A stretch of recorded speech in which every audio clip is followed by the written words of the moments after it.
యెషయా ప్రవక్త 9 తీయొద్దు, అదే ఆగండి అన్న వెంటనే బైబిల్ మహాజ్ఞానంలో ఓపెన్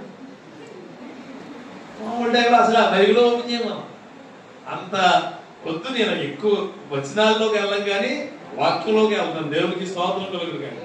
చూడండి, ఇక్కడ యెషయా ప్రవక్త 9:6 కొన్ని మాటలు చెప్తాడు. మీకు శిశువు వస్తాడు, కుమారుడు పుడతాడు, చాలా గొప్పగా ఉంటాడు, ఆయన పేరు ఆశ్చర్యకరుడు, అద్భుత కార్యాలు చేస్తాడు, నిత్యుడగు తండ్రి అది అని చెప్పిన తర్వాత అలా వెళ్ళిపోతూ ఉంటే ఇంకో గ్రంథంలో ఆయన ఎక్కడ పుడతాడో, ఏ ప్రదేశంలో పుడతాడో చెప్తాడు. ఏ గ్రంథం అది చెప్పండి. ఆయన బెత్లెహేం అనే గ్రామంలో పుడతాడు. ఆ బెత్లెహేం అనగా రొట్టెలు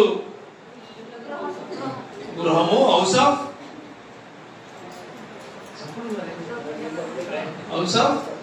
బ్రెడ్, హౌస్ ఆఫ్ బన్, రొట్టెలు అంటే ఏంటి, అక్కడ పుడతాడు ఆయన. అక్కడ పుట్టిన తర్వాత అని చెప్పేసిన తర్వాత ఒక జీవితాన్ని సరి చేసుకోవలసిన సమయంలో సరి చేసుకోకపోతే, నీ జీవితంలో సరి చేయకూడని ప్రాంతాలు, ప్రదేశాలు నువ్వు అనగలిపోతావు. బైబిల్ ఏం చెప్పుద్దంటే మనకి, నీ జీవితంలో నీకు సరి చేయాల్సిన వ్యక్తి సరి చేసినప్పుడే సరి చేసుకొని చెప్పు. దేవునికి స్తోత్రం. సంసోను అలాగే పాడైపోయాడు. సంసోను సరి చేయాల్సిన సమయంలో సరయ్యి సరి చేయకూడని ప్రదేశాలకు వెళ్ళి పాడైపోయాడు. దావీదు సరి చేసుకోవాలనే ఆలోచనలు వచ్చి సరి చేయని విధానం చేసి మళ్ళా సరి చేయబడిన వ్యక్తి వచ్చిన దాని వల్ల దావీదు ఏమయ్యాడు, బాగుపడ్డాడు. మన జీవితాలు కూడా అంతే. ఎవరి ప్రత్యేకించి యూత్, మేము నాకు 27 సంవత్సరాలప్పుడు సువార్త మొదలు పెట్టాను. దాదాపుగా 10 ఏళ్ళు అవుతుంది. మీ ఊరు అబ్బాయిలు కూడా చాలా చిన్నవాళ్ళు, అర్థమైందా? యూత్గా ఉన్నప్పుడు మన దేవుడికి సమయం ఇస్తే ఎదిగిన తర్వాత దేవుడు మనకి చాలా గొప్ప ఆశీర్వాదాలు ఇస్తాడు. అందుకే రోజు చెప్పే వాక్యం కూడా, నీ అన్వేషణ ఏమిటి? ఏంటి అన్వేషణ అంటే? అన్వేషణ సినిమా కాదు. అన్వేషణ అంటే సెర్చింగ్ కాదు, ఫైండింగ్ కాదు, డిస్కవరింగ్. లేనిది కనుగొనేది అన్వేషణ. Is the lord. లేనిది కనుగొనడం. వాస్కోడిగామా వాడ ద్వారా వచ్చి ఏం కనుగొన్నాడు? సముద్ర మార్గాన్ని కనుగొన్నాడు. He discovered. So many scientists are discovered by something in scientific technology. అలాగే ఇంజనీరింగ్ టెక్నాలజీలో so many people are discovered అంటే అప్పటి వరకు లేదు. So many people are there for discovering so many things. ఈ రోజు నిన్ను కూడా you are discovering your God. దేవునికి స్తోత్రం కలుగును గాక. నువ్వు నీ జీవితంలో దేవుణ్ణి వెతికి పట్టుకో, ఆయన నీకు ఏం చేస్తాడో తెలుసుకో. అదే రోజు నేను చెప్పాను. అసలు ఆయన అన్వేషిస్తే మనకేం వస్తుంది? ఆయన అన్వేషిస్తే ఏం వస్తుంది? మనం ఎవరిని అన్వేషించాలి? అసలు యేసుక్రీస్తు వారు పుట్టిన తర్వాత అన్వేషించిన వారు ఎవరంటే ఎవరు గుర్తొస్తారు మనకి? జ్ఞానులు. ఈ జ్ఞానులు మత్తయి సువార్త 2వ అధ్యాయం ఇప్పుడు చూడండి, కొన్ని వచనాలు ఇప్పుడు చూడండి. 2వ అధ్యాయము మొదటి వచనంలో అంటాడు ఆయన, రాజైన హేరోదు దినములందు యూదయ దేశపు బెత్లెహేములో యేసు పుట్టిన పిమ్మట ఇదిగో తూర్పు దేశ జ్ఞానులు యెరూషలేముకు వచ్చి, యూదులు రాజుగా పుట్టిన వాడు ఎక్కడున్నాడు? తూర్పు దిక్కున మేము అతని నక్షత్రమును చూచి ఆయన పూజించవచ్చినమని చెప్పి. మొట్టమొదటి పాయింట్ ఏంటంటే ఇక్కడ క్రీస్తును వెతికిన జ్ఞానులు. హల్లెలూయా. క్రీస్తును వెతికిన జ్ఞానం అంటే ఎవరో తెలుసండి మీకు? Who is that person and who is the creator on this earth? ఈ ప్రపంచంలో ఎవరు క్రియేటర్ అన్నది ఎలా చెప్తారు మీరు? ఇప్పుడు ఇంటర్నెట్ యుగం కదా, మీరు గూగుల్ చేయండి. ఇంటికి వెళ్ళాక నేను కొన్ని పేర్లు చెప్తాను. ఈ 2023వ సంవత్సరంలో హైయెస్ట్ ఎక్కువ గూగుల్లో వెతికిన వ్యక్తి ఒక ఆయన ఉన్నాడు. NFL డామర్ హ్యామ్లిసన్ అంటే మనకు తెలియదు పేరు.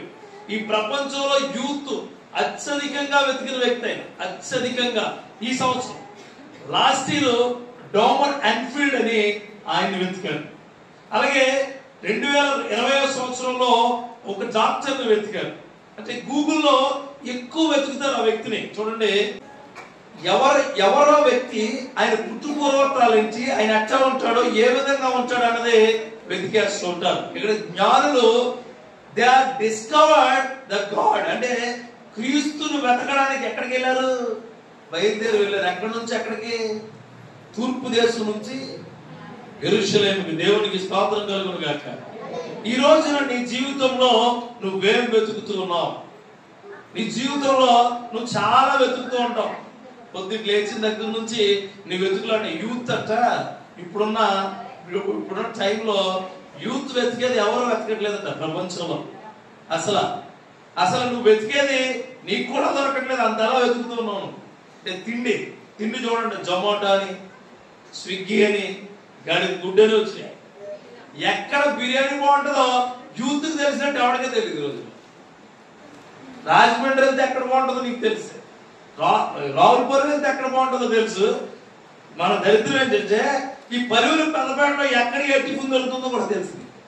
అంటే అంత వెతికేస్తాం దేనికోసం?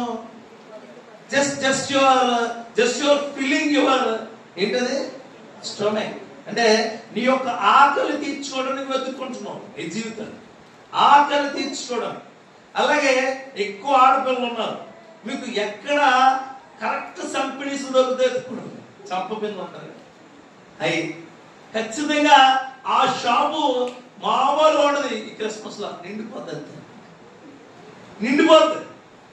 ఈ తూర్పు దేశపు జ్ఞానులు ఒక నక్షత్రాన్ని చూసి ఆ నక్షత్రము యెరూషలేము వైపు ఉందని, ఆ యెరూషలేములో ఆ నక్షత్రము గొప్పగా ఉందని వెతుకుతూ అక్కడికి వచ్చి అడుగుతున్న మాట ఏంటో తెలుసా? ఏమడుగుతున్నారు? మేము ఆ నక్షత్రంలో చూచి ఆయన పూజించుతూ వచ్చి ఉన్నాం. Where is the king? ఏమంటారు? Where is the king? రాజు ఎక్కడ? రాజు ఎక్కడ? ఒక అమ్మాయి కరెక్ట్ గా మంచి రెబ్బను కొనుక్కుంది అనుకోండి, నువ్వు ఆ పిల్లలు పట్టుకున్న ఎందుకు? ప్రేమతో కాదు, రెబ్బన్ కోసం. ఆ రెబ్బను దొరకాలా, ఆ రెబ్బన్ ఎక్కడ ఉంటున్నాడు ఆడు దొరకాలా, ఆ రెబ్బన్ రేటు దొరకాల, ఆ తర్వాత ఆ పిల్లలు వదిలేస్తాం. చాలా మంది అలాగే ఉన్నారు ఇప్పుడు అంతా కూడా. ఒకటి ఇప్పుడు మీరు కానీ ఇన్స్టాగ్రామ్ ఫేస్బుక్ ఓపెన్ చేస్తే ఇప్పుడు పనికిమాల పాట వచ్చింది, మామూలుగా లేదు అది మ్యూజిక్. అది ఎక్కడి నుంచి కాపీ చేసి ఎక్కడ పేస్ట్ పెట్టాలో పెట్టేస్తున్నారు. అందులో ఆడపిల్లలు కూడా అలాగే తయారు. వంట చేస్తున్నప్పుడు అదే మ్యూజిక్, పెంట చేస్తున్నప్పుడు అదే మ్యూజిక్. ఎంత దారుణంగా తయారైందంటే పరిస్థితి అంత దారుణంగా తయారైంది. ఆ జ్ఞానులు నీలా కాదు. Wear is the king? ఆ రోజుల్లో మోస్ట్ ఇంటలెక్చువల్ పీపుల్ అంటారు, మోస్ట్ ఇంటెలిజెంట్ పీపుల్. ఆ రోజుల్లో రాజులు వాళ్ళ కాళ్ళు మొక్కేవాడు. ఎవరి కాళ్ళు? జ్ఞానులు కాళ్ళు. ఈ రోజు మీ తల్లిదండ్రులు మీ కాళ్ళు మొక్కుతున్నారు. ఏమన్నా తెలుసా? ఎందుకు రాస్తున్నావు సెల్ ఫోన్? ఎందుకు రాస్తున్నావు సెల్ ఫోన్? ఎందుకురా ఫ్రెండ్స్? ఎందుకురా పనికిమాలిన పని? ఎందుకమ్మా నువ్వు ఆ పనికిమాలిన పనుల్లోకి వెళ్తూ ఉన్నావు అని ఎవరు అడుగుతూ ఉన్నారు? ఎవరు? తల్లిదండ్రులు. దేవుడు ఈ రోజు యూత్ క్రిస్మస్ రోజు మీతో చెప్పేది ఏంటంటే నువ్వు ఎవరిని వెతుకుతూ ఉన్నావు? దేవునికి స్తోత్రం కలుగును గాక. Find the person which suited for your entire life. నీ జీవితానికి సరిపడా వ్యక్తి అన్నది యేసుక్రీస్తు. అక్కడ ఇంకెవరు లేరు. అలా కాదండి, నేను పెళ్లి చేసుకోబోయేం లేదు. ఎవరినే పెళ్లి చేసుకోబోయాడు? కవితలు రాసుకుని ఆడపిల్ల అబ్బాయిలు ఏంటో తెలుసా? నువ్వు ఎంత మందిలో ఉన్నా నా కళ్ళు నిన్నే తాకుతున్నాయి. ఎవరినట? 100 మంది ఉంటారు, ఈవిడ కళ్ళు ఎవరిని ఎత్తుకుతున్నాయట? ఆయన్నే. ఆయన చుట్టూ ఎలా ఉంటుంది తెలుసా? అది చిన్న లేకదో కోకలా ఉంటుంది. ఆయన ఎత్తుకున్నాడు. ఒళ్ళంతా పచ్చబొట్లు పొడిపించుకుంటాడు. వాడంటాడు, వాడు నువ్వు నా ముందు ఏంజిల్లా మెరిసిపోతున్నావు. ఇక్కడ ఏంజిల్ అంటాడు. చట్టాలు బాట్లేదు కాదు, ఏంజిల్లా మెరిసిపో. అంటే నీ కళ్ళు ఎవరిని వెతుకుతూ ఉన్నాయి? యూత్ కావాల్సింది ఈ రోజున వాళ్ళ యొక్క జ్ఞానము వాళ్ళకి తెలియాలి. దేవునికి స్తోత్రం కలుగును గాక. ప్రపంచం డెవలప్ అవుతుంది, చుట్టూ ఉన్న క్రియలు డెవలప్ అవుతున్నాయి, మన గాడ్జెట్స్ డెవలప్ అవుతున్నాయి, మనం వాడే సెల్ ఫోన్ యొక్క సిగ్నల్స్ డెవలప్ అవుతున్నాయి, మనం వాడే ఇంట్లో ఉన్న అప్లయన్సెస్ డెవలప్ అవుతున్నాయి. మనిషి పాత్ర నానాటికి దిగజారిపోతున్నాం, డెవలప్ అవట్లా. చాలా దారుణమైన స్థితికి వెళ్ళిపోతున్నాడు. ప్రతిదీ కూడా 2 రెళ్ళు ఎంత అంటే ఇంతకు ముందు తక్కువని చెప్పేవాళ్ళు, 2 రెళ్ళు ఎంత అంటే 5 అంటున్నారు ఇప్పుడు కొంతమంది, చాలా మంది. నేను who is Jesus Christ అంటే our Jesus Christ is in my church. ఎక్కడ who is Jesus Christ అని అడిగారు అనుకోండి, మా పాస్టర్ గారు హృదయంలో ఉంటాడు, నీ హృదయంలో ఉంటాడు. who is Jesus Christ అంటే మా అమ్మ ప్రార్థించే మోకాల్లో ఉంటాడు. who is Jesus Christ అంటే మేము పూజించుకునే పూజలో ఉంటాడు. who is Jesus Christ అంటే మేము ఎక్కడైతే వెళ్తున్నామో అక్కడ ఉంటాడు, అక్కడ కాదు, ఎక్కడ కాదు. Jesus Christ is in your heart. దేవునికి స్తోత్రం కలుగుగాక. నీ హృదయంలో ఉంటాడని వెతుకో. తూర్పు దేశ జ్ఞానులు అడుగుచున్నారు, యూదుల రాజుగా పుట్టినవాడు ఎక్కడ. ఈరోజు యూత్ క్రిస్మస్ లో చెబుతూ ఉన్న మాట ఏంటంటే, యూదుల రాజుగా పుట్టినవాడు నీ దగ్గరే ఉన్నాడు. హల్లెలూయా. ఆయన వదిలిపెట్టి నువ్వు అన్ని వెతుకుతూ ఉన్నావు ఈ ప్రపంచంలో అన్ని. నేను చదువుకునే టైంలో చాలా చెడుగా ఉండేవాడు. నేను కూడా అన్నిటిని వెతికాను, ఏం దొరకలేదు. క్రీస్తుని వెతికాక అన్ని నా దగ్గరికి వస్తున్నాయి. దేవునికి స్తోత్రం కలుగునుగాక. నిజమేనండి. మనం ఆయన్ని వెతికితే చాలు. ఆయన వెతికితే మనం ఆయన్ని ఖచ్చితంగా కనుగొంటాం. ఖచ్చితంగా ఆయన అంటాడు చూడండి, మేము ఆయన నక్షత్రమును చూసి ఆయన పూజించడానికి దే ఆర్ డిసైడెడ్. వాళ్ళు డిసైడ్ అయ్యి వచ్చారు. మీరు ఈరోజు యూత్ మీట్ సరదా డాన్స్ చూద్దామని వచ్చి ఉంటారు కొంతమంది ఇది అయిపోయిన తర్వాత వెళ్ళిపోవచ్చు అనుకుని ఉంటారు కొంతమంది ఎందుకు వచ్చి ఉంటారు తెలుసా? యూత్ క్రిస్మస్ పెట్టిన ఫస్ట్ టైం కాదు, వెళ్తే అయిపోతుంది కదా. కొంతమంది పెట్టినప్పుడు అడుగుంటారు, కొంతమంది ఏంటి భోజనాలు ఉన్నాయా, భోజనాలు కావాలా. చాలా క్రిస్మస్కి వెళ్తాం మేము. భోజనాలు పెట్టేసిన తర్వాత వాక్యం, పెట్టక ముందు వాక్యం. అంటే పెట్టేసిన తర్వాత అనుకోండి గబగబా తినేసుకోరట్టు పడుకోవచ్చు. పెట్టక ముందు వాక్యం అనుకోండి ఈ వాక్యం వదలడు. అంటే యూత్ కూడా అలా అయిపోయారు.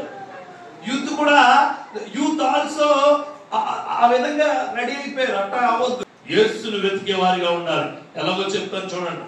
మార్నింగ్ లేచిన వెంటనే బైబిల్ ఓపెన్ చేసి ఆయన వెతికే దానిగా నువ్వు ఉండాలి. నువ్వు అనుకోవచ్చు, నా తల్లిదండ్రులు నాకు అన్ని ఇస్తున్నారు, నాకు అన్ని సెట్ అయిపోయింది, నా జీవితం అంతా బాగుందని. కానీ ఒక రోజు వస్తుంది అందరూ మర్చిపోతారు. నేను గుర్తుపెట్టుకో, అందరూ మర్చిపోతారు. నువ్వు ఒక ఇంటికి వెళ్తావు, అక్కడ లేకపోతే నీ ఇంటికి ఒక అమ్మాయి వస్తుంది. ఆ టైంలో నీకు బాధ వచ్చినప్పుడు, కష్టం వచ్చినప్పుడు, కన్నీళ్ళు వచ్చినప్పుడు యేసయ్యా అంటే ఆయన నీ దగ్గరికి రాడు, నువ్వు ఆయన్ని కనుగోలేవు. అందుకే చెబుతూ ఉన్న మాట మీకు చిన్నతనం నుంచి అంటాడు ఆయన. అందుకే బాలుడు నడవలసిన త్రోవని వాడికి నేర్పాల. అందుకే యూత్ క్రిస్మస్ గాని, యూత్ చెప్పే క్రియలు గాని చాలా ప్రత్యేకమైనవి. ఇంకొక మనిషి పేరు చెప్తాను, జర్మన్ రన్నర్. ఆయన ఒక యాక్టర్. ఆయన కూడా నేను గూగుల్ చూసి చెప్తున్నాను. జర్మన్ రన్నర్ అని ఒక వ్యక్తి ఉన్నాను, కుదిరితే రాస్తున్నాను, ఇంటికే చూసుకోవచ్చు. జర్మన్ రన్నర్, ఆయన యాక్టర్. ఆయన ఒక స్టంట్ చేస్తున్నప్పుడు, అమెరికన్ యాక్టర్, ఆయన స్టంట్ చేస్తున్నప్పుడు ఆయన 30 ఎముకలు ఇరిగిపోయినాయి బాడీలో. 30 ఎముకలు. చచ్చిపోయాడా బతికాడా అని చెప్పి చాలా మంది ఆయన సెర్చ్ చేశారు. చచ్చిపోయాడా బతికాడు. మీకు తెలుసా, యేసుక్రీస్తు వారు మన కోసం ప్రాణం అర్పించినప్పుడు ఆయన చేతిలో ఎన్ని మేకులు దిగినాయి, చేతుల్లో ఎన్ని మేకులు దిగినాయి, కాళ్ళలో ఎన్ని మేకులు దిగినాయి. ఆయన బ్లడ్ అంతా పాడైపోయింది. ఆయన బ్లడ్ అంతా అయిపోయిన తర్వాత ఆయన చిరకంటించిన తర్వాత ఆయన ఎంత వాటర్ తీసుకున్నారు, ఆయన్ని ఎంత దూరం నడిపించారు, ఆయన ఎత్తుకున్న సిలువ ఎంత బరువైంది, ఆయన ఎన్ని అడుగులు వేశారు, ఎంతమంది ఆయన్ని కొరడాలతో కొట్టారు. ఎప్పుడైనా కనుక్కున్నారు మీకు? ఆ హీరోయిన్ కి జుట్టు 5 మీటర్లు 2 అంగుళాలు ఉందా, 2 మీటర్లు 1 అంగుళం ఉందా? ఆ హీరోయిన్ తెల్ల ఉంటుందా, నల్ల? ఇవ మనవే ఇవో మనం కనుగొన్నది. ఇంకా దారుణం ఏంటంటే ఆ హీరో ఏ క్యాస్ట్, ఈ హీరోయిన్ ఏ క్యాస్ట్. ఏ క్యాస్ట్ అయితే ఎందుకు, నీ క్యాస్టింగ్ పగిలిపోతుంది. ఏ క్యాస్ట్ అయితే మనకి ఎందుకు అంటే, యూత్ చూడండి 18 ఏళ్ళ నుంచి 29-30 ఏళ్ళ వరకు ఇదే పందాలో ఉన్నారు. ఇదే పందా. వాళ్ళ జీవితంలో ఏం కావాలి అన్న దానికంటే ప్రపంచంలో ఏం కావాలన్నది వెతకడానికి వెళ్ళిపోతున్నారు. తూర్పు దేశ జ్ఞానులు అట్లా కాదు, కొన్ని వందల కిలోమీటర్లు ప్రయాణించి, అమ్మా చిన్నపిల్లల్ని ఎవరిని మీరు కెలగొద్దు, వాళ్ళని అలా వదిలేసేయండి, మీరు వాళ్ళని ఏదో చేస్తారు, వాళ్ళని వేరే వాళ్ళు చూస్తారు, డిస్టర్బ్ అవుతుంది. చిన్నపిల్లలు అలా వదిలేస్తే వాళ్ళు పనాలు చేసుకుంటారు. అర్థమైందా? ఇంటి దగ్గర వాళ్ళు అసలు పట్టించుకోరు. చర్చిలో మాత్రం తెగ పట్టించేసుకుంటారు. ఇంటి దగ్గర ఆడ బురదలోకి వెళ్ళిపోతాడు. ఆడు మొత్తం అంతా కంపు అయినా సరే ఫోన్ పెట్టుకుని అంటారు. ఇక్కడ గుర్తులోకి మాత్రం ఏదో పెద్ద ముద్దుల బిడ్డలా ఫీల్ అయిపోతాం. వదిలేయండి అలా. నేను చాలా ప్రసంగాలకు వెళ్తాను కదా, పట్టించుకోమాకండి. అలా వదిలేస్తే వాళ్ళు ఆడుకుని కాసేపు వచ్చి అక్కడే నిద్రపోతాం మళ్ళా.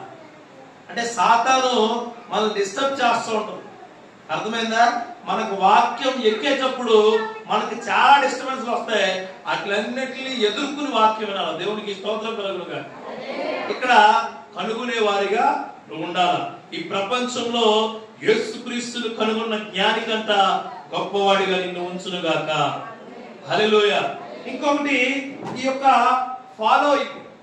రెండోది ఏంటంటే the most inherent persons are followed by the most experience things in the world. మీకు తెలుసా ఇన్స్టాగ్రామ్? తెలుసు కదా మీకు. ఇన్స్టాగ్రామ్ ఎంతమంది తెలుసు? ఇక్కడ మామూలు ఏమనలే, నాకు కూడా ఉంది. దేవుడికి స్తోత్రం. ఎంతమంది తెలుసు? ఫేస్బుక్ ఎంతమంది తెలుసు? ఫేస్బుక్ ఎంతమంది తెలుసు అంటే ఫేస్ అందరూ ఏదో అసలు మేము ఎప్పుడు చూడలేనట్టు చూస్తున్నారేంటి. ప్రపంచంలో 8వ వింత ఏం కాదు ఫేస్బుక్. అర్థమైందా? ఫేస్బుక్, ఇన్స్టాగ్రామ్, యూట్యూబ్ ఉన్నాయిగా. ఇన్స్టాగ్రామ్ లో హైయెస్ట్ ఫాలోవర్ కలిగిన వ్యక్తి చెప్తారా పేరు? హైయెస్ట్ ఫాలోవర్స్ ఉన్నారు ప్రపంచం మొత్తం మీద. Christian Ronaldo, football player. ఎవరు? Football Christian. Is a Christian. Christian Ronaldo అని ఒక ఫుట్బాల్ ప్లేయర్ కి దాదాపుగా 860 మిలియన్ల మంది ఉన్నారట ఫాలోవర్స్. ఆయన గొప్పవాడా? ఇండియాలోకి వస్తే విరాట్ కోహ్లీకి చాలా ఎక్కువ మంది ఫాలోవర్స్ ఉన్నారు. ఈ మాట మీకు ఎందుకు చెప్తున్నానంటే, క్రీస్తు పుట్టిన తర్వాత క్రీస్తుని వెంబడించిన వారు ఎవరు? క్రీస్తుని వెంబడించిన వారు. ఒకసారి 2వ అధ్యాయము 9వ వచనం చదవండి. వారు రాజు మాట విని, మత్తయి సువార్త, బయలుదేరి పోవుచుండగా ఇదిగో తూర్పు దేశమున వారు చూచిన నక్షత్రమును ఆ శిశువు ఉండిన చోటికి మీదుగా వచ్చి నిలుచున్న వారికి ముందుగా నడిచాను. ఎవరు ఫాలోయరు? ఫాలోయర్ వాళ్ళు ఎవరు? జ్ఞానులు. ఎంతమంది ఉన్నారట? క్రీస్తు పుట్టిన తర్వాత క్రిస్టియన్ రొనాల్డోలో ఫాలోవర్స్ లేరు, విరాట్ కోహ్లీ లాగా ఫాలోవర్స్ లేరు. క్రీస్తు పుట్టాక పశువుల పాకలో పెంచాక ఎంతమంది ఫాలో అయ్యారు? జ్ఞానులే ఫాలో అయ్యారు. దేవుడికి స్తోత్రం కలుగునుగాక. హల్లెలూయా. ఈ రోజున నీ జీవితంలో నువ్వు ఏమి వెంబడిస్తున్నావు? రెండోది ఏంటి? నువ్వు ఏమి వెంబడిస్తున్నావు? వెంబడించడం అంటే మనుషుల్ని ఫాలో అవడం. చూడండి, మొన్న సినిమా వచ్చింది అనుకుంటా, మామూలు వాట్సాప్ మొత్తం నిండిపోయింది. వాట్సాప్ మేము ప్రేయర్కి వెళ్తాం. ప్రేయర్కి వెళ్ళి క్రిస్మస్ మీటింగ్ పెట్టిన తర్వాత ఒక తమ్ముడు చాలా ప్రార్థనా పరుడు. అర్థమైందా? 36 స్టేటస్లు ఎట్టింది. 36 పిచ్చి అంటాడు. తమ్ముడు ప్రైజ్ లాడే ఎట్టాడు. నేను లాస్ట్ స్టేటస్ చూసి, అన్న నువ్వు చూసేసావా అంటాడు. నేను చూశాను, వాళ్ళు చూశాను, ఇంకొకరు చూశాను. దేవుడు చూస్తాడు. జాగ్రత్త. దేవుడికి ఇష్టం. దేవుడు చూడకూడదు. నువ్వు ఎవరిని వెంబడిస్తున్నావు? ఈ లోకంలో నువ్వు వెంబడించే మనిషి ఎవరు? ఈ లోకంలో నువ్వు ఎవరిని వెంబడిస్తున్నావు అని నీకు అర్థమవుతుందా అని దేవుడు మిమ్మల్ని ప్రశ్నిస్తూ ఉన్నాడు. నీ అన్వేషణ ఎవరిని వెంబడిస్తున్నావు అని. చూడండి, క్రిస్టియానిటీ 30% అంటే 100లో ఈ ప్రపంచం మొత్తం మీద 130 మంది ఉన్నారు క్రిస్టియన్స్. ఈ 30 మందికి చెప్తున్నాను వాక్యం. 30 మందికే అంటే 100 మందిలో 30 మంది. హిందూయిజం 100 మందిలో 15 మంది ఉన్నారు ప్రపంచంలో. ఎవరు ఎక్కువ మంది ఉన్నారు? ఎక్కువ మంది ఉన్నారు. మనం క్రిస్టియన్స్ అనే మనం ఎవరిని వెంబడిస్తున్నాం? ఈ లోకంలో సినిమాలు వెంబడిస్తున్నాం, ఈ లోకంలో వేరే వేరే వాటిని వెంబడిస్తున్నాం, ఈ లోకంలో మనుషులు మనలా పుట్టి మనలా బ్రతుకుతున్న మనుషుల్ని వెంబడిస్తున్నాం. ఎంత దారుణమైన పని అండి, ఎంత దారుణమైన పని. ఆ హీరోయిన్ ఏ చీర కట్టుకుంటే ఆ చీరకు నేర్చుకోవాలి, లేకపోతే మనకు నిద్ర పడదు అన్నవారు. అసలు మొత్తం ఇంట్లో గోడ గోకి గోకి గోకి రంధ్రం చేసేస్తారు అది కొన్ని వాళ్ళు. అంటే మనం ఎలాగైపోయావో చూడండి. వాడు ఎవడో ఉంటాడు బండి, ఎవరిదో కొనుక్కుంటాడు బండి, ఆ బండి కొనే వరకు నేను తోడు. బండి కొనేయాల ముందు ఎవరు? వాళ్ళ తల్లిదండ్రులు ఏం కొనేయాలి? బండి కొనేయాల, బండి కొనేయాల. చదువులో ఎవరిని ఫాలో అవ్వరు మీరు, ఉద్యోగంలో ఎవరిని ఫాలో అవ్వరు. సత్యానాథాలు అని తెలుసా మీకు? ఎవరికైనా తెలిసిన వాళ్ళు హల్లెలూయా చెప్పండి. తెలీదు. సత్యానాథాలు కాకుండా ఏదో సినిమా యాక్టర్ పేరు చెప్పను మాకు తెలుసండి. నిన్న కాకుండా రిలీజ్ అయిందో సినిమా పేరు, ఆ హీరో మీకు తెలుసు కదా, తెలుసు మరి. దాటి మాటలు పేరు అలా అయిపోయారు మన జనాలు.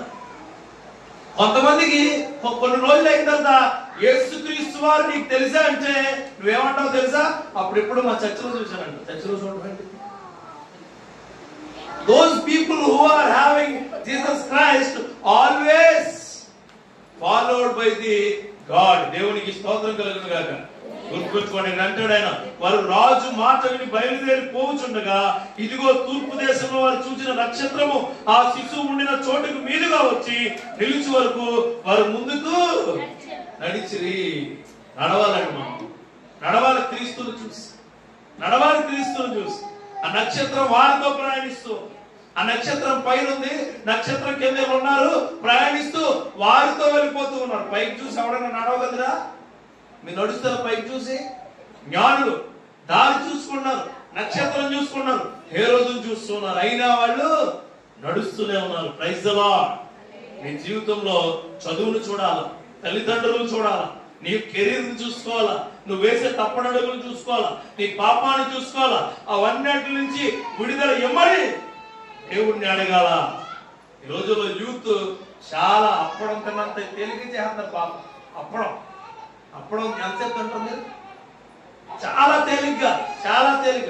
ఒక మెసేజ్ లో పాపం వెళ్ళిపోతుంది, ఒక ఫోన్ కాల్ లో పాపం వెళ్ళిపోతుంది, ఒక ఎవరికి కనిపించకుండా బండెక్కి పాపం చేసేస్తున్నారు. పాపం ఎంత దారుణం అంటే అంత దారుణమైన పరిస్థితికి వెళ్ళిపోయి ఈ రోజున ఎవరిని వెంబడిస్తున్నావు చూస్తున్నావు. నీ యూత్ క్రిస్మస్ యొక్క నీ అన్వేషణలో వెంబడించే విధానము ఎట్లా ఉందో అని దేవుడు నీకు చెబుతూ ఉన్నాడు. వెంబడించు దేవుడిని మాత్రమే. హల్లెలూయా. వెంబడించు. హీరోస్ ని కాదు, హీరోయిన్స్ ని కాదు, మనుషుల్ని కాదు, నువ్వు చాలా ఇన్స్పైర్ అయిన చూసిన వ్యక్తుల్ని కాదు. ఇష్టపడు. లైక్ చేయడం వేరు, వెంబడించడం వేరు. లైక్ చేయడం వేరు, వెంబడించడం వేరు. ఇప్పుడు ఇక్కడ ఎక్కడ చాలా బాగుంటది, బాగుంటుందని ఓ రోజు తిన్నావు, రోజు కూర్చుంటావు అక్కడ. రోజు చేసేవాళ్ళు ఏమైంది? అవసరం వస్తే సత్తాం. అర్థమైందా? అవసరం వస్తుంది, పాడైపోతుంది బాడీ. అది లైక్ చేయడం అంటే ఏంటంటే ఒక్కసారి చూసి వదిలిపెట్టేయడం. దేవునికి స్తోత్రం కలుగును గాక. వెంబడించడం అంటే ప్రతి క్రియల్లో ఆయన్ని ఉంచుకోవడం. హల్లెలూయా. వెంబడించండి. వాళ్ళు చెప్పిన మాటలు వెంబడించు. ప్రతి వారం మీకు బోధిస్తూ ఉంటారు మీ చర్చిలో మీ సంకాపం. ఆ చెప్పిన మాటను వెంబడించాలి. నువ్వు పాపం చేస్తున్నప్పుడు ఆ మాట నేను సరి చేస్తావు. నువ్వు తప్పు చేస్తున్నప్పుడు ఆ మాట నేను గట్టెక్కిస్తావు. నువ్వు ఏదైనా ఇబ్బందికరమైన మాట వచ్చినప్పుడు క్షమించే హృదయము దేవుడు నీకు ఇచ్చి క్షమాపణ అడిగే క్రియ నీలో జరిగిస్తాడు. ఇప్పుడే మాట్లాడుతున్నా. యూత్ ఎలా చాలా దారుణం అండి. యూత్ అట నిన్న కాక మొన్న ఓ వీడియో చూశాను. చర్చికి వెళ్ళామంటే ఇంటికి వెళ్ళారండి. ఎప్పుడు వెళ్ళారంటే వాస్తుగా రాబోయినప్పుడు వెళ్ళారు. ఎప్పుడు రాబోయినప్పుడు వెళ్ళాడు చర్చికి. అప్పుడు చర్చికి వెళ్ళడం ఎందుకు? చర్చికి వెళ్ళడం ఎందుకు అంటారు? చర్చికి కళాలలో చెప్తారు మనం వెంబడించడం అంటే, దేవుడిని వెంబడించడం అంటే బైబిల్ హృదయానికి పెట్టేసుకోవడం కాదు. దేవుని వెంబడించడం అంటే నూతన సంవత్సరంలో ఒక వాగ్దానం తీసుకోవడం కాదు. దేవుని వెంబడించడం అంటే ఇక్కడికి వచ్చిన డాన్స్ చేసేది కదా అర్థం కాదు. దేవుని వెంబడించడం అంటే వాక్యాన్ని చదివేయడం కాదు, పాటలు పాడటం కాదు. దేవుని వెంబడించడం అంటే సంఘంలో చెప్పిన సంఘ కాపరి మాటలు వింటూ నీ జీవితాన్ని సరి చేసుకోవడం. దేవునికి స్తోత్రం కలుగును గాక. వాళ్ళు సరి చేసుకున్నారు. అలా ఎవరో జ్ఞానులు. నిన్ను కూడా సరి చేసుకోమని దేవుడు చెబుతూ ఉన్నాడు. హల్లెలూయా. అక్కడే ఇంకొక మాట ఉంది. అక్కడే కింద వాళ్ళు కొన్ని ఐటమ్స్ తీసుకొచ్చి వాళ్ళని పూజించారట. ఎవరిని? దేవుణ్ణి. ఐటమ్స్ తెచ్చి పూజించినప్పుడు వాళ్ళు పని చేశారు. అక్కడ ఉన్న ముందుగా చదవండి ఒకసారి. ఆ శిశువును చూసి సాగిలపడి. చాలమ్మా. ఏంటంట? సాగిలపడి. సాగిలపడటం అంటే ఏంటి మీకు తెలుసా? ఇతర దేవతల్ని వాళ్ళు పూజించే వాళ్ళు ఏం చేస్తారో తెలుసా మీకు? సాష్టాంగ నమస్కారం చేస్తారు. అంటే ఏంటి? మొత్తం నీ బాడీ మొత్తం నేలకు ఇచ్చేసి దేవుడు నిలుచున్నాడని చెప్పి నువ్వు ఆయనకి ఎప్పుడు కూడా అంగీకార యోగ్యంగా ఉంటున్నావు అనే నమస్కారం. దేవునికి స్తోత్రం. జ్ఞానులకి అప్పుడు వరకు అందరూ సాగిలు పడ్డారు, కానీ జ్ఞానులు ఎవరికి సాగిలు పడలేరు. హల్లెలూయా. నేను క్లాసులో టాపర్ ఉండేవాడిని. నేను ఎప్పుడు ఎవరికి తాళొక్కలే. అసలు చదువుకునే టైంలో కానీ, నేను ఉద్యోగంలో కానీ ఎవరి దగ్గర తగ్గుండలేదు. నాకు రాకపోతే లైబ్రరీకి వెళ్ళి చాలా చాలా రీకాల్ చేసి కష్టపడాలని ఇష్టపడి రీకాల్ చేసుకుని చదువుకునేవాడు. రీకాల్. ఈ రోజు నాకు ఏదైనా అవమానం జరిగితే నిద్రపోయేవాడు కాదు. వెళ్ళి ఆడంతు చూసేది. ఎవడంతు నన్ను ఏదైనా అన్నవాడు అంతు చూసి నిద్ర. ఒక క్రియ పట్టుకుంటే ఆ క్రియ మనకు ఆమోదయోగ్యంగా ఎంచుకుని ముందుకు వెళ్ళేదే సాగిల పడ్డాం. హల్లెలూయా. కానీ నేను సాగిలు పడ్డాను నా దేవుడికి ఒక్కడికే. హల్లెలూయా. దేవునికి స్తోత్రం కలుగును గాక. ఈ ప్రపంచంలో ఈ సమాజంలో వచ్చిన ఏ బాధకి ఎప్పుడు సాగిలు పడలేదు. ఎవరికి సాగిలు పడ్డానో ఆయనకి సాగిలు పడ్డాను కాబట్టి నా జీవితం అలా పెరుగుతుంది. హల్లెలూయా. అలా మేబీ ఎక్కడైనా ఉద్యోగం చేతో ₹1,00,000 వచ్చేది, ఎక్కడైనా చూసుకుంటే ఫ్యామిలీ అంతా చాలా హ్యాపీగా ఉండదు. కానీ ఈరోజు నేను సాగిలో పడింది ఆయనకు మాత్రమే. ఇక్కడ వీళ్ళు ఏం చేశారట? సాగిల పడ్డారట. హల్లెలూయా. ఎవరికి? దేవుడికి. యూత్ సాగిల పడిపోతారు సిగరెట్ కి. యూత్ సాగిల పడి దొల్లేస్తారు. ఎవరికి? మందుకి. యూత్ ఆడపిల్లలు ఉన్నారే, ఈ ఆడపిల్లలు కూడా అంతే. ఆడపిల్లలు కూడా బ్యూటీ పార్లర్లని, బ్యూటీ క్లినిక్లని, ఎవరికో అందంగా కనపడాలని. గుర్తుపెట్టుకోమ్మా, ఎవరికో అందంగా కనపడాలని ఎప్పుడు అనుకోకండి. నీకు నువ్వు అందంగా కనపడాలి. దేవునికి స్తోత్రం కలుగును గాక. నీ జీవితానికి నువ్వు అందంగా కనపడాలి. ఒక్కసారి అద్దం ముందుకు వెళ్తే నా జీవితం బాగుంది, నా జీవితం బాగుంటుంది, నన్ను చేసుకునేవాడు బాగుంటాడు, నేను వెళ్ళిన కుటుంబం బాగుంటుంది, నా కుటుంబంలో అందరూ బాగుండే విధంగా నేను ప్రవర్తిస్తాను అనుకునే విధంగా మనం బ్రతకాలి. హల్లెలూయా. అది. అంతేగాని ఈ రోజున ఎవరితోటి ఏ వ్యక్తి వేలెత్తి చూపించుకోకూడదు. యూత్ అసలే చూపించుకోకూడదు. Praise the lord. గుర్తుపెట్టుకోండి. ఒకరితో వేలెత్తి చూపించుకునే క్రియ ఎవరికి వస్తుందో తెలుసా? ప్రభువుకి సాగిల పడిన వారికి వస్తుంది. హల్లెలూయా. ప్రభువుకి సాగిల పడిన వారు. ఈ రోజున మళ్ళీ నీ కుటుంబం, నీ జీవితంలో నువ్వు ఎక్కడున్నా నువ్వు ఆయనకి సాగిల పడడం మొదలెడితే అన్ని నీకు ఇచ్చును గాక. మీకు తెలుసా? ఇంట్లో ముసలోళ్ళు ఎక్కువ ప్రార్థన చేస్తారు, పడిచోళ్ళు చేయటం మానేశారు. కాలేజీలో ఫంక్షన్ అయితే ప్రార్థన చేయలేదు. అంటే కాళ్ళు ఎక్కువ కాళ్ళు బాగా పొద్దుటే లేచి ప్రార్థిస్తారో మీరు? ఎంతమంది మార్నింగ్ లేచి ప్రార్థిస్తారు? ఇక్కడ కింద అంటాడు, కింద ఒక మాట చూడండి. సాగిల పడి ఆయన పూజించి తమ పెట్టెలు విప్పి బంగారమును, సాంబ్రాణిని, బోలమును, ద ప్రీషియస్ థింగ్స్ వాళ్ళకి ఇచ్చారు. ఈ ప్రపంచంలో హైయెస్ట్ గిఫ్ట్ ఏంటో తెలుసా? కొన్ని ఇండియాలో చెప్తారు ఎవరైనా? ఇండియాలో హైయెస్ట్ గిఫ్ట్ ఒక మనిషికి ఇచ్చిన గిఫ్ట్ చెప్తారు ఎవరైనా? ఈ ప్రపంచం మొత్తం మీద హైయెస్ట్ గిఫ్ట్ ఒక మనిషి ఇచ్చింది తాజ్ మహల్. ఎలిజబెత్ టైలర్ మెడలో ఒక ఒక డైమండ్ ఉంటుంది. 6.6 మిలియన్ కోట్లు. దేవునికి స్తోత్రం. ఎలిజబెత్ చాలా, ఎలిజబెత్ తెలుసా మీకు? ఆవిడ అంటే అంత ప్రీషియస్ గిఫ్ట్లు ఎవరికి ఇచ్చారు? మనుషులకి ఇచ్చారు. హల్లెలూయా. కానీ జ్ఞానులు ఏమిచ్చారట దేవుడికి? చూడండి, బంగారము, బోలము, సాంబ్రాణి. అంత దూరం పట్టుకెళ్ళారు. దొంగలు దోచుకోలేదు. వాళ్ళు గుర్తుపెట్టుకోండి. మనుషులు దొంగలించలేదు, అవి వేస్ట్ చేయలేదు, ఎక్కడా పారేయలేదు, ఏమి చేయకుండా అవి జాగ్రత్తగా పట్టుకెళ్ళి ఎవరికి సమర్పించారు? హల్లెలూయా. ఈ క్రిస్మస్ వస్తుంది, మీకు కానుక తెస్తారు దేవుడికి కదా. బట్టలు కొనుక్కోవడం కొన్ని డబ్బులు అయిపోతాయి, టాయిలెట్ సామాను కొనుక్కోవడం కొన్ని డబ్బులు అయిపోతాయి కదా, బండికి స్టిక్కరింగ్ చేయించుకోవడం కొన్ని డబ్బులు అయిపోతాయి కదా, చెప్పులు కొనుక్కోవడం కొన్ని డబ్బులు, జుట్టుకు రంగు వేసుకోవడం కొన్ని డబ్బులు, కంపెనీస్ కొన్ని డబ్బులు, అన్ని డబ్బులు అయిపోయిన తర్వాత చివరిని కొంత సెలవులు మిగులుతారు. అది పట్టుకొచ్చి ఎవరికి ఇస్తారు? మీ పాస్టర్ గారికి ఇస్తారు. ఎందుకు? కానుక. ఏంటది? కానుక. ఆ కానుక నీకు కావలసి. ఇక్కడ జ్ఞానులు ఇచ్చే కానుక బంగారము, సాంబ్రాణి, బోలము. హల్లెలూయా. దాని వెనకుండా కథ ఇంకోటి ఉంది. ఏంటో తెలుసా? అన్నింటికంటే వాళ్ళ హృదయం ఇచ్చేదానికి. హల్లెలూయా. హృదయం. దేవుడు ప్రతి క్రిస్మస్ చేసుకుంటున్నాం, వెళ్ళిపోతున్నాం. దేవుడికి మనం ఇచ్చేది ఏమై ఉండాలి? హృదయమై ఉండాలి. Praise the Lord. నీ బంగారం అదే, నీ సాంబ్రాణి అదే, నీ బోలము అదే. ఆ క్రియలు నీలో ముడుచును గాక. హల్లెలూయా. ఈ రోజుల్లో బాయ్ ఫ్రెండ్, గర్ల్ ఫ్రెండ్ మంచి గిఫ్ట్ ఇవ్వకపోతే గర్ల్ ఫ్రెండ్ బాయ్ ఫ్రెండ్ తో మాట్లాడదు. గిఫ్ట్ ఇచ్చారు ఎవరైనా వాళ్ళు ఏం చేస్తాం? మనం చాలా హ్యాపీగా ఫీల్ అయిపోతూ ఉంటాం. హల్లెలూయా. ఈ రోజున ఈ రాత్రికాల సమయంలో దేవుడు నీకు చెప్పే మాట ఏంటంటే, నీ హృదయాన్ని ఆయన కానుకగా ఇస్తావా? ఇవి నీ హృదయంలో చాలా ఉండొచ్చు. పరమ చెత్త అంత ఉంటుంది నీ హృదయంలో. చెప్పనది సరిపోతుంది. పరమ చెత్త, మామూలు చెత్త ఉండదు అసలు. అర్థమైందా? నీ ఫ్రెండ్ నీకు ఇచ్చిన డైరీ మిల్క్ చాక్లెట్ కూడా అక్కడ పెట్టుకుంటావు, కవర్లు ఎట్టు దాచుకుంటావు తెలుసా? నీ ఫ్రెండ్ నీకు ఇచ్చిన ఏంటది? Dairy Milk. పంది కొవ్వుతో తయారు చేసిన డైరీ మిల్క్ ని నువ్వు గబగబా తినేసి మొత్తం జీర్ణం చేసుకుని ఎక్కడ పెట్టుకుంటావు? అది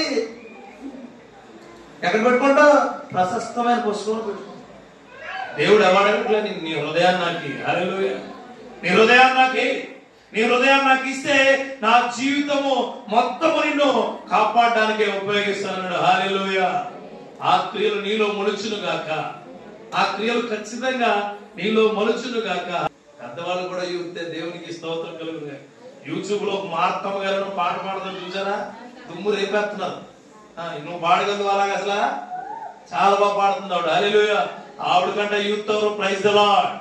మోషే కంటే యూత్ ఎవరు? Praise the Lord. అబ్రహాం కంటే యూత్ ఎవరు? దేవుడికి స్తోత్రం కలుగును గాక. అబ్రహాం కంటే యూత్ ఎవరైనా ఉన్నారా? Praise the lord. హల్లెలూయా. మనం అందరం యూత్. యూత్ అనుకున్న వాళ్ళు, మీలో వాళ్ళు మీకు ఏమి లేదు, ఆత్మీయమైన బలం లేదు. ఆ బలము దేవుడు మీకు ఇచ్చును గాక. హల్లెలూయా. ఇంకొక మాట చెప్పి ముగిస్తాను. నాకు ఇచ్చిన ఇంకా 7 నిమిషాల టైం ఉంది, ముగించేస్తాను. Praise the lord. ఇంకొక మాట ఏంటంటే, చివరిగా చూడండి, ఇంకో మాట చెప్తా. వీళ్ళు అంటే జ్ఞానుల కోసమే మాట్లాడదాం అనుకున్నాను ఈరోజు. ఎందుకంటే మీరు జ్ఞానులు కావచ్చు. హల్లెలూయా. మీరు మంచి జ్ఞానులు కావచ్చు. ఇప్పుడు నేను మిమ్మల్ని అందరినీ ఒక ప్రశ్న వేస్తాను ఇది మాట్లాడే ముందు. జస్టిన్ బీబర్ అని తెలుసా? ఒక ఆయన జస్టిన్ బీబర్ తెలుసా? హెబే బిబేబి అని సాంగ్ అవి చూడండి, చూసుంటారు. ఆయన 17వ సంవత్సరంలో ఆయన యొక్క సంపాదన ఎంతో తెలుసా మీకు? 17వ సంవత్సరంలో 500 మిలియన్ కోట్లు. 17వ సంవత్సరం ఆయనకు వచ్చినప్పుడు చాలా గ్లామరస్గా ఉంటాడు కుర్రాడు, చాలా బాగుంటాడు, మంచి. ఇంటికే చూడండి మీరు కావాలని. జస్టిన్ బీబర్ అనే వ్యక్తి క్రిస్టియన్ అంట. కానీ ఆయనకి ఇచ్చిన ఛాలెంజ్ ని వాళ్ళ తల్లిదండ్రులు క్రిస్టియన్, వాళ్ళ పెద్దనాన్న పాస్టర్, ఆయనకు ఒక సంఘం. కానీ ఈయన ఈ లోకానుసారంగా ఉండాల్సినవన్నీ దేవుడికి సమర్పించకుండా ఎవరికి ఇచ్చాడు? లోకానికి ఇచ్చాడు. ఆయనకి 26వ సంవత్సరం వత్తులోకి డ్రగ్స్ అలవాటు చేసుకున్నాడు. మద్యపానం అలవాటు చేసుకున్నాడు, అమ్మాయిలతో తిరగడం మొదలెట్టాడు. అప్పటికే 25వ సంవత్సరంలోకే ఆయనకి చాలా మంది పిల్లలు పుట్టించారు, భార్యలు ఎక్కువ మంది అయిపోయారు. 27వ సంవత్సరంలోకి ఈ పార్ట్ ప్యారలైజ్ అయిపోయాడు. ఏమైపోయాడు? అప్పుడు ఆయన తెలుసుకున్న సత్యం ఏంటంటే, నేను వెళ్ళే దారి కరెక్ట్ కాదు, నేను వెళ్ళే దారి కరెక్ట్ గా. చూడండి, జ్ఞాని అంటే తను వెళ్ళే దారి కరెక్ట్ కాదు అని తెలుసుకున్నాడు. దేవునికి స్తోత్రం కలుగును. హల్లెలూయా. ఈ రోజు కూడా ఆయన ఆస్తి అమెరికన్ గవర్నమెంట్ లో, ఆయన కెనడియన్ అతను, అమెరికన్ గవర్నమెంట్ లో ఆయన ఆస్తి 228% ఉంది. దేవునికి స్తోత్రం కలుగును. అమెరికన్ గవర్నమెంట్ లో ఆయన ఆస్తి చాలా ఎక్కువ మాట, చాలా ఎక్కువ ఆస్తిపరుడు ఈ రోజు కూడా. ఇప్పుడు ఏం చేస్తున్నాడో తెలుసా? ఆయన టాలెంట్ దేవుడికే వాడుతున్నాడు. Praise the lord. ఆయన యొక్క రూట్ ఏం చేశాడు? మార్చుకున్నాడు. ఇక్కడ ఉన్న యూత్ కి నేను చెప్పేది అదే. ఈ రాత్రికాల సమయంలో దేవుడు నీతో చెప్పే మాట ఏంటంటే, నీ రూట్ ని నువ్వు మార్చుకో. Change your direction, change your thoughts, change your thinking, change your all aspects in your life towards Christ, towards Lords of the Lord, towards King of the King, towards the all gospel things. Then only you are the most powerful person on this earth. దేవునికి స్తోత్రం కలుగును గాక. మార్చుకోని జీవితం మార్చుకో. వీళ్ళు జ్ఞానులు. హేరోదు అంటాడు, ఏయ్ మీరు చూసిన వ్యక్తిని నాకు చెప్పండి, నేను మీకు ఎంత ఇదంతా ఇస్తాను. ఎందుకో చెప్పమన్నాడు. ఎందుకు? చంపేద్దామని. ఆడి బహుళ ఆడివి చంపేద్దాం, వేసిపడద్దామని. నువ్వు కూడా అంతే. అరే అక్కడ బిర్యానీ బాగుందంట, చెప్పరారు బాబు, నేను కూడా వ్యక్తిని. రూట్ మార్చుకో, రూట్ మార్చుకో. ఆ ఫ్యాన్సీ కొట్లో 2 గాజులు కొంటే 3 గాజులు ఫ్రీ అడా, చెప్పరా బాబు, గాజులు ఎక్కువ ఉన్నాయి. ఏమున్నాయి? బ్యాంగిల్స్ ఎక్కువ ఉన్నాయి. మీకు తెలుసా, సాతాను దేవుడు ఒకలాగే కనిపిస్తాడు. గుర్తుపెట్టుకోండి. హల్లెలూయా. ఇద్దరు ఒకే క్రియలు కలిగిన వారిలో ఉంటాడు, కానీ సాతానులో చెడు ఉంటది, దేవుళ్ళో మంచి ఉంటది. దేవునికి స్తోత్రం కలుగును గాక. 2 ఒకలా ఉండే వ్యక్తులుగా మీరు ఉన్నారేమో. మీరు ఒకసారి మార్చుకోండి. ఈయన ఏం చేశాడో తెలుసా? మార్చుకున్నాడు రూటు. అలాగే ముగించే ముందు ఒక చిన్న మాట చెప్పి ముగిస్తాను. చార్లెస్ డార్విన్ అని తెలుసా మీకు? డార్విన్ సిద్ధాంతం మీరు చదువుకోలేదా ఎవరు? డార్విన్ జీవ పరిమాణ సిద్ధాంతం తెలుసా? డార్విన్ ఏం చెప్పాడు? పుట్టగానే మనుషులందరూ ఎక్కడి నుంచి వచ్చారట? మనుషులందరూ ఎక్కడి నుంచి వచ్చారని చెప్పాడు. జీవ పరిమాణ సిద్ధాంతంలో ఒక మాట అన్నాడు, మనుషులంతా ఎక్కడి నుంచి వచ్చారని. ఆయన చచ్చిపోయేటప్పుడు బెడ్ మీద ఒక మాట అన్నాడు తెలుసా? నేను ఏదైతే మనుషులకు చెప్పానో, ఏదైతే ఈ ప్రపంచానికి చెప్పానో, ఏ మాటలైతే ఈ ప్రపంచానికి చెప్పానో అది తప్పని చెప్పడానికి నాకు కొంత సమయం ఈ ప్రభు అని అడిగాడు. దేవునికి స్తోత్రం కలుగును గాక. మనిషి కోతి నుంచి రాలేదు, దేవుడు సృష్టి నుంచి వచ్చాడు. హల్లెలూయా. డార్విన్ మార్చుకున్నాడు తన యొక్క స్థితిని. హల్లెలూయా. ఐజాక్ న్యూటన్ భూమికి గ్రావిటీ ఉందని చెప్పాడు. ఏంటి? భూమికి గ్రావిటీ ఉందని చెప్పాడు. గ్రావిటేషన్ ఫోర్స్ అంటే బయట ఏ వస్తువు వేసినా కిందకు వస్తుంది. అర్థమైందా? ఆయన ఇంకో మాట అన్నాడు. ఎవరు? Isaac Newton. Third cell. There is equal and opposite reaction with of the every action. అంటే చెప్తాను. అంటే ఏంటో తెలుసా? అంటే ఏంటో చెప్తున్నాను. ప్రతి చర్యకు తగిన ప్రతిచర్య ఉంటుంది. అయ్యి బాబా అలా ఉన్నారండి మీరు. నేను ఏదో చెప్పేస్తున్నట్టు అంటే మీకు చలేసి చెప్పట్లేదా, లేకపోతే తెలిసి చెప్పట్లేదా, లేకపోతే జగన్ గారు ఎక్కువ పథకాలు ఇచ్చి చెప్పట్లేదా, అమ్మఒడు అందుకుంటున్నారా, ఏంది విద్యాదేవులు నీకు చెప్పట్లేదేటమ్మా? న్యూటన్ యొక్క 3వ సిద్ధాంతం ఏంటి? ప్రతి చర్యకు there is equal and opposite reaction. అంటే చెప్తాను, అలా చూడమాకండి, గోడకు బంధించుకోవడం అంటే వస్తుంది నీ దగ్గరికి. అదే నీ పక్కానికి ఇల్లు ఉంది, గట్టికి లేదు. న్యూటన్ తోడులా ఆయన ఏం చెప్పాడు తెలుసా? ఈ ప్రపంచానికి నువ్వు మంచిస్తే మంచి వస్తుంది, చెడిస్తే చెడు వస్తుంది. దేవుడు బైబిల్ నుంచి వచ్చింది. హల్లెలూయా.